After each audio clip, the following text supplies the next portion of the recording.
And are you refreshed? Good. You're ready to play our silly game? Yeah, I'm ready to do it your way.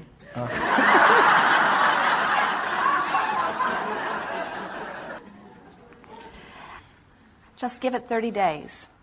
And if you haven't found exaggerated transformation in all areas, then go back to what you were doing before. Okay, but the thing is, I'm here with you, all these beings in this room. Everyone's supporting me. I'm going to go back into my reality, and by Monday, I think, all the same. Now, what's beginning to happen here is you just about used this moment to do a virtual reality that wouldn't feel so good.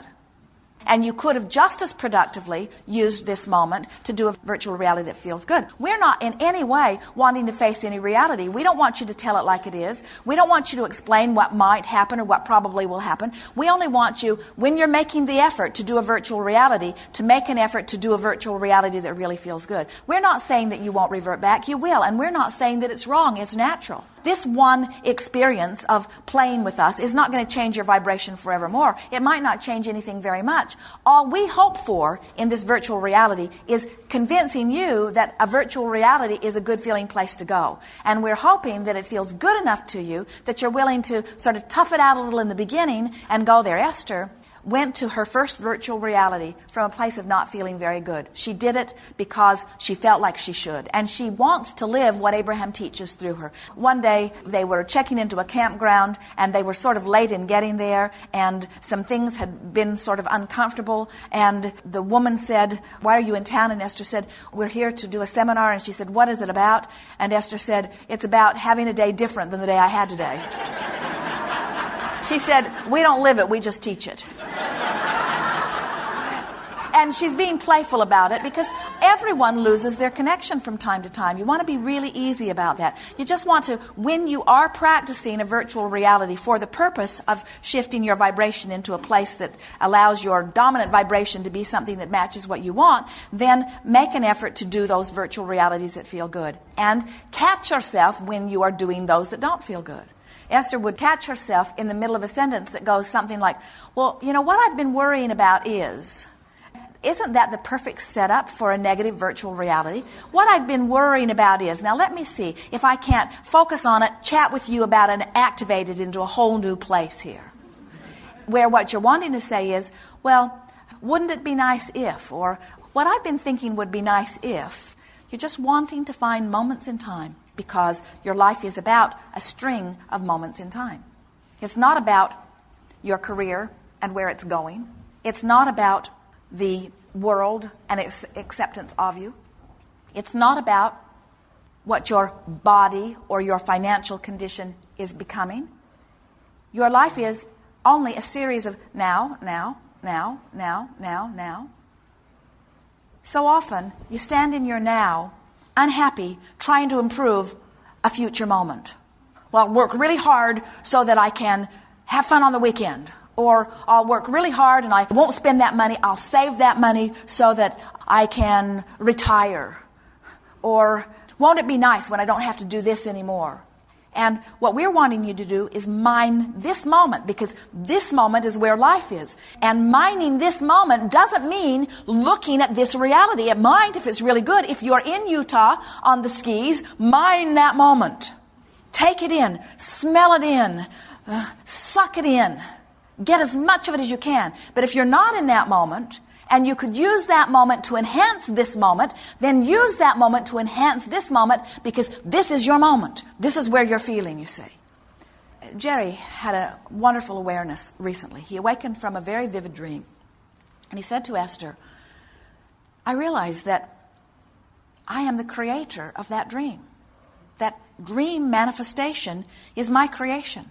I put all the people there. I gave them their attitudes toward me. I gave me my attitudes toward them. I put the words in their mouth. So if someone is rude to me, it was my creation. If someone was kind to me, it was my creation. The way I felt in my dream was my creation." And of course we say it is true in your dreams and it is true in your real life experience. So now as you say, I'm causing the vibration that is evoking everything to me, then what could be more advantageous than to take a moment here and there to practice a vibration that is advantageous to you. And practice it until it is the strongest muscle.